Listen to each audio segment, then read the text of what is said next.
जय श्री राम। सभी को सादर नमस्ते। कौशलो नाम मुदितो स्फीतो जनपदो महान।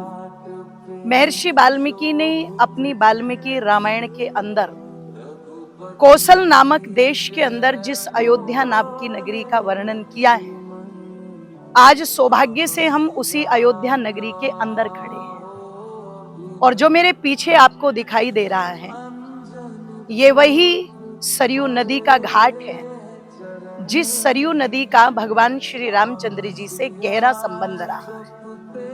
जिस अयोध्या नगरी की चर्चा महर्षि वाल्मीकि ने बड़े भव्य तरीके से अपनी रामायण के प्रथम बालकांड में की है कि ये नगरी जो अपने आप में बड़ी भव्य और बड़ी समृद्धशाली और बड़ी धार्मिक लोगों की नगरी थी। इसी नगरी के अंदर इक्ष्वाकु जैसे, कुक्षी विकुक्षी जैसे, मानधाता जैसे, राजा दिलीप जैसे, प्रदीप जैसे, राजा अज जैसे और महाराज दशरथ जैसे प्रतिभावान धर्मात्मा राजा हो। और इसी नगरी में भगवान श्री रामचंद्र जी का जन्म हुआ, जिसके कारण ये नगरी विश्व प्रसिद्ध नगरी है। आइए, एक लंबा काल भगवान श्री रामचंद्र जी के जन्म को बीता है, लेकिन फिर भी आज तक उनकी आस्था, उनकी श्रद्धा और उनके प्रति जो हिंदुओं का एक प्रेम है, एक स्नेह है, वो लेश मात्र भी आज तक धूमिल नहीं हुआ है। और निश्चित वो हमारी सनातन धर्म संस्कृति के बहुत बड़े गौरव है।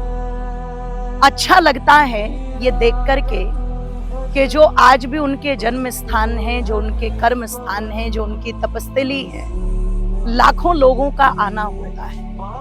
और निश्चित ऐसे स्थानों पर आकर के एक एहसास तो होता है कि जो व्यक्ति अपनी व्यक्तिगत संपत्तियों के लिए भी, ध्यान रखिएगा, इतनी ताकत नहीं लगाता, इतना बल नहीं लगाता, जितनी ताकत जितना बल ऐसे स्थानों के लिए लगाया जाता है। आप निश्चित इस नगरी के अंदर आएंगे तो पाएंगे कि 500 वर्ष की एक लंबी लड़ाई जो लड़ी गई, वो क्यों लड़ी गई। ध्यान रखिएगा, मुगलों के काल में जहां पर मंदिरों को तोड़ करके गुम्बदों की स्थापना कर दी गई, सनातन धर्म के अस्तित्व को मिटाने के लिए, हमारे गौरव को मिटाने के लिए, लेकिन वो गौरव, वो अस्तित्व मिट नहीं पाया, क्योंकि भगवान राम के प्रति जो करोड़ों दिलों के अंदर श्रद्धा थी, स्नेह था, आस्था थी, उसकी एक लड़ाई लड़ी गई।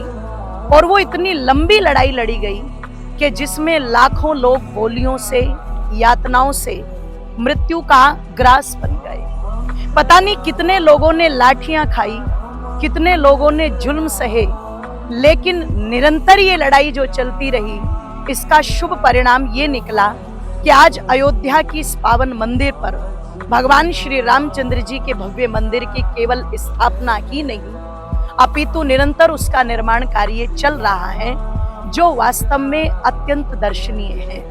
और निश्चित जब भी हम इस प्रकार की भूमि में आए, आना भी चाहिए। ये हमारे ऋषियों की तपस्थली है, ये हमारे देवताओं की तपस्थली है, ये हमारे सनातन धर्म के गौरव भगवान श्री रामचंद्र जी की जन्मभूमि है।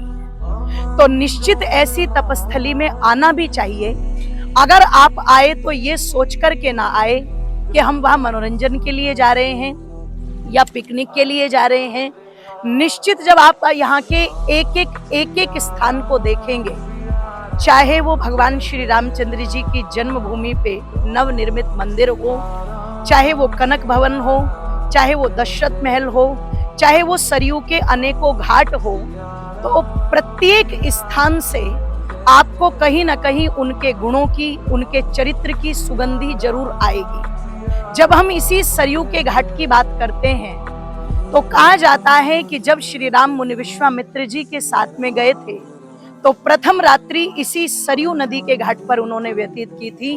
और कहते हैं जब श्री रामचंद्र जी 14 वर्ष के लिए वनवास गए थे, तब भी ये सरयू का घाट श्री रामचंद्र जी के रुकने का एक स्थल रहा था। तो निश्चित जब ऐसे स्थान पर आते हैं, उनको देखते हैं, तो पता लगता है कि ये जो आजकल की व्यवस्थाएं हैं, निश्चित इन व्यवस्थाओं को देखने से भी उनके तप का, उनके त्याग का भान होता है। इसलिए मैं बार बार कहा करती हूँ, ये जो कथाएं होती हैं ये चरित्र को समझाने के लिए होती है, हमें सनातन के प्रति गौरवान्वित करने के लिए होती है, हमारे अंदर एक आस्था और भाव जगाने के लिए होती है। जो दृढ़ संकल्प उनके मनों में रहे वो दृढ़ संकल्प हमारे भी मन में रहे, इसका प्रतीक है ये अयोध्या नगरी। इस अयोध्या नगरी से आप सभी को